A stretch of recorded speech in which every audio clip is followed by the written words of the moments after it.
Tache et bienvenue sur TacheTube, c'est la suite des anecdotes.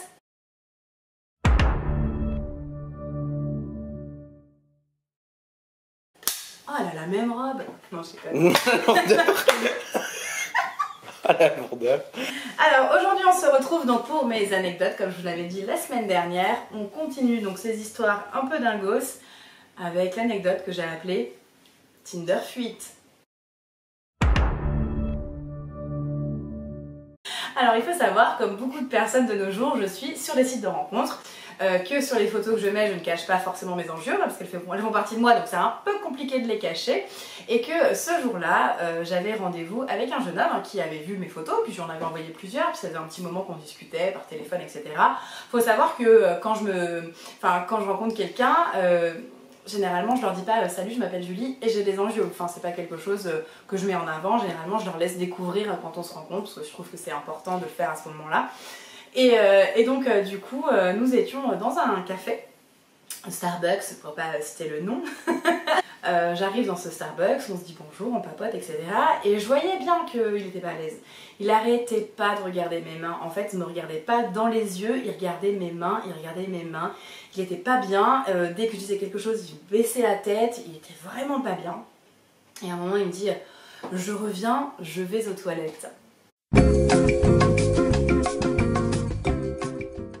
J'avais revenu. Si jamais vous retrouvez ce garçon, je peux pas vendre ses nouvelles, je vous rassure. Mais blague à part, le mec s'est barré. Et du coup, je lui ai envoyé un message. T'es où? Il m'a dit oh, désolé, hein, les tâches, je peux pas. Ça me fait rire, hein, je vous rassure. Nous continuons ces anecdotes avec l'anecdote Bus Lupus.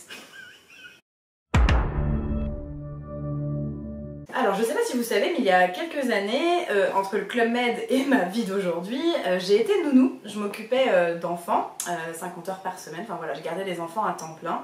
Et ce jour-là, j'étais avec Ariane et Elias, donc Ariane, je sais que tu vas regarder cette vidéo, donc c'est un petit clin d'œil à toi. Nous étions dans un bus et nous allions, je ne sais plus, au Louvre, enfin voilà, on partait faire une activité pédagogique. Nous étions dans le bus et je voyais un papa avec sa petite fille qui faisait... Et je voyais bien qu'il parlait de moi. Et du coup, à un moment donné, le papa se lève et il dit à sa fille « Vite, vite, vite, elle est contagieuse, elle a un lupus. »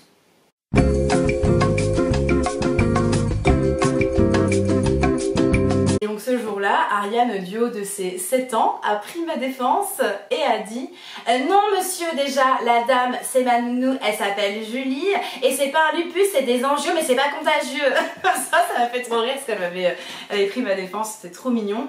Et donc du coup, là, j'ai expliqué au monsieur que non, ce n'était pas un lupus, mais que voilà, c'était des angios, mais qu'il fallait qu'il respire et que c'était pas... qu'il fallait pas qu'il explique des bêtises à sa fille parce que ça allait pas l'aider dans la suite de sa vie. Voilà. On continue les anecdotes avec l'anecdote que j'ai appelée Urgence Grande Brûlée. Pour ceux qui savent, et puis je pense que j'en ai déjà parlé, mais c'est vrai que j'ai des problèmes de circulation en plus de mes angiomes, donc il m'arrivait, parce que maintenant je suis soignée, régulièrement de faire des phlébites.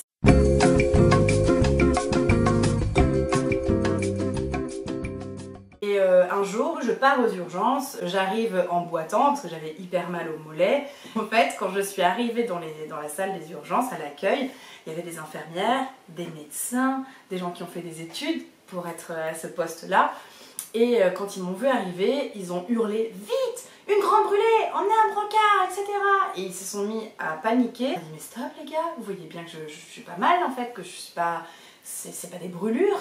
Mais qu'est-ce que vous avez? Qu'est-ce que vous avez ?» Ce sont des angiomes, enfin je ne suis pas... Enfin c'est pas à moi de vous l'apprendre quand même, vous êtes médecin. Et donc c'est vrai que ce jour-là ça a été anecdotique, mais pour en revenir à l'hôpital, ça arrive très régulièrement que quand j'arrive aux urgences, on me demande ce que j'ai sur les bras. Et c'est un peu flippant en fait de se dire que quand on arrive à l'hôpital, que les médecins ne savent pas ce que j'ai au bras. Enfin voilà, donc si les médecins vous voyez cette anecdote, révisez un peu les gars, soyez sérieux quand même, 5 minutes. Nous allons continuer avec une anecdote que j'ai appelée Restaurant des Neiges. Un tout petit peu avant le confinement, donc nous étions en février. Si vous suivez, vous savez qu'en février, il fait froid et donc j'ai les mains violettes.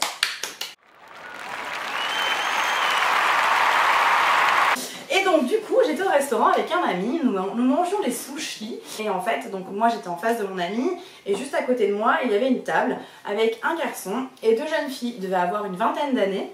Ils n'arrêtaient pas de me regarder. Et à un moment, je dis à mon copain qui était en face de moi, donc mon ami, je lui dis, tu sais, à mon avis, ils sont en train de parler de moi. Il me fait, mais non, tu t'en fous, mange, etc. Et à un moment donné, j'entends libérée, délivrée, la meuf elle est achetée.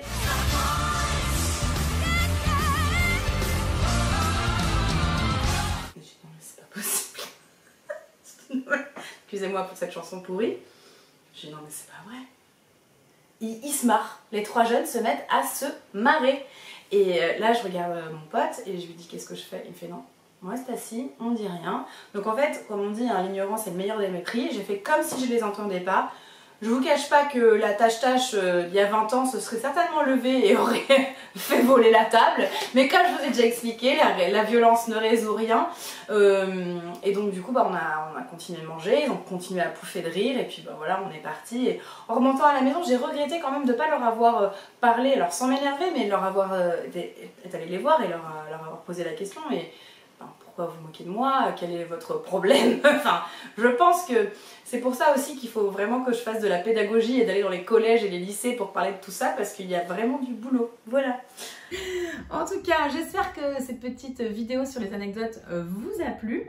Si ça vous a plu, j'en ai plein d'autres, donc on pourra en faire une version 3, n'hésitez pas.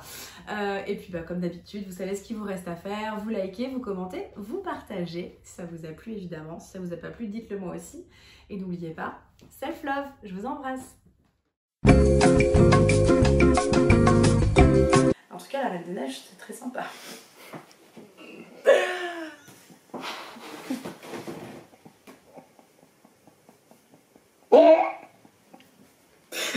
Bus Lupus.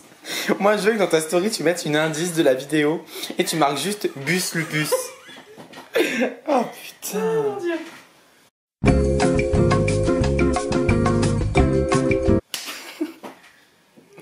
3, 2, 1, on reprend. J'ai pas besoin de le redire. Non. Allez, on continue. Ouais, je vous cache pas, j'ai fait des post-it. Hein. Je dis tout moi. Alors, on continue. On rajoutera des claps. Bah oui.